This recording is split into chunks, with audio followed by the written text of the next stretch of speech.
Assalamualaikum warahmatullahi wabarakatuh. Perkenalkan, saya Galudia Ningtyas dengan NIM 22002020 dari kelompok 5 Dasar-Dasar Administrasi Pendidikan.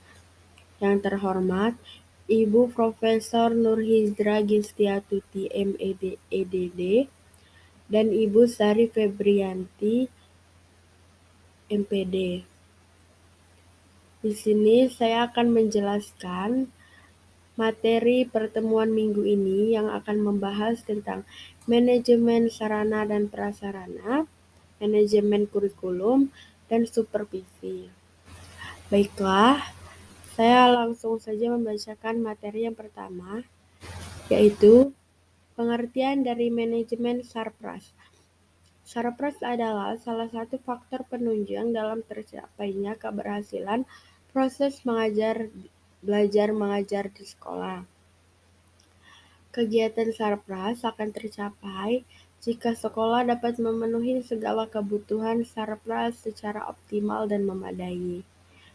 Tanpa adanya sarpras, maka proses belajar mengajar kurang berarti.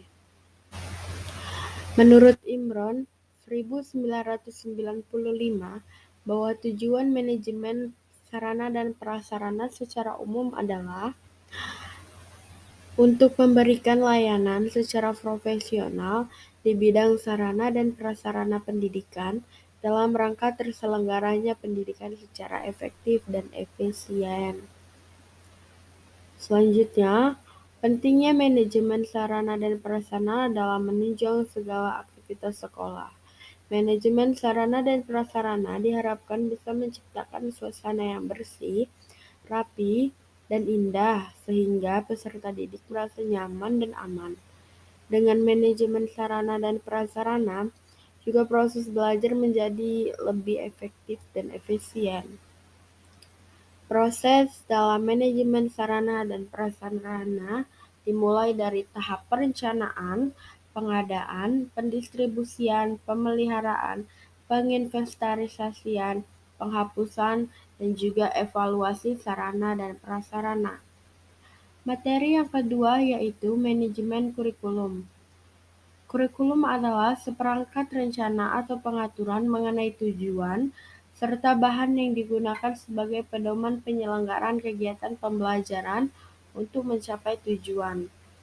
Dalam Undang-Undang Nomor 20 Tahun 2003 tentang Sistem Pendidikan Nasional menyebutkan bahwa kurikulum adalah seperangkat rencana dan peraturan mengenai tujuan, isi, dan bahan pelajaran, serta cara yang digunakan sebagai pedoman penyelenggaraan kegiatan pembelajaran untuk mencapai tujuan tertentu.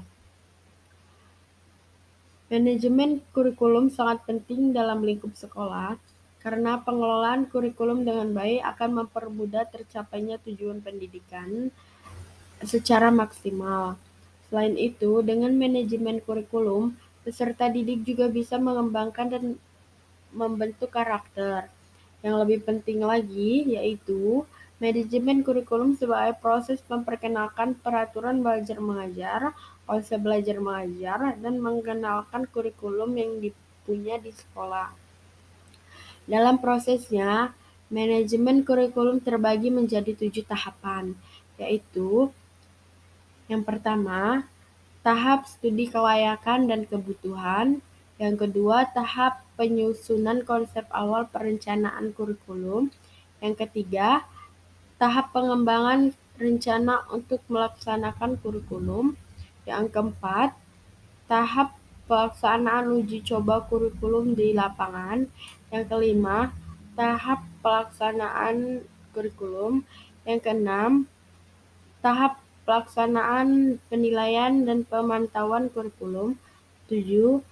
Tahap pelaksanaan perbaikan dan penyesuaian.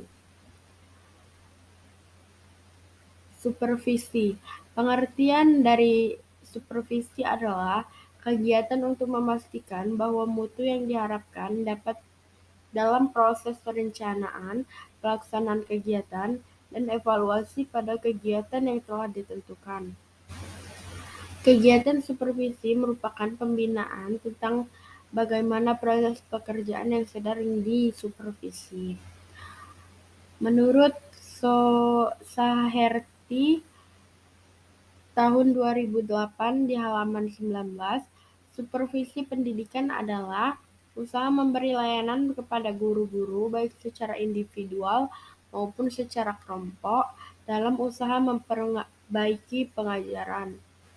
Menurut Pidarta tahun 2015, bahwa supervisi adalah kegiatan membantu guru-guru membuat guru-guru yang sudah baik agar bertahan tetap baik dan berusaha mengembangkan profesi guru-guru yang belum baik menjadi lebih baik, serta membina agar semua guru berpribadi baik sebab mereka menjadi tauladan bagi siswa. Jadi, supervisi adalah kegiatan yang dilakukan oleh supervisor untuk memperlancar jalannya pendidikan, baik membantu guru-guru, membina, serta memotivasi guru-guru agar menjadi yang lebih baik lagi. Pentingnya supervisi. Supervisi berperan penting dalam meningkatkan kemampuan secara profesional agar proses pendidikan berjalan sesuai kualitas pendidikan. Selain itu, juga melatih untuk memecahkan berbagai masalah yang dihadapi dalam lingkungan sekolah. Proses dari supervisi yaitu: 1. Tahap perencanaan, yaitu mengolah atau mengklasifikasikan data. 2. Tahap pelaksanaan, yaitu kegiatan pemberian bantuan dari supervisor ke pendidik. 3. Evaluasi. Evaluasi yaitu melihat keberhasilan dari pelaksanaan yang telah dilakukan. 4. Tindak lanjut, yaitu proses evaluasi lebih lanjut dari apa saja yang harus diperbaharui. Baiklah, sekian hasil presentasi saya pada minggu kali ini. Lebih dan kurangnya saya mohon maaf. Wabillahi taufiq wal hidayah. Wassalamualaikum warahmatullahi wabarakatuh.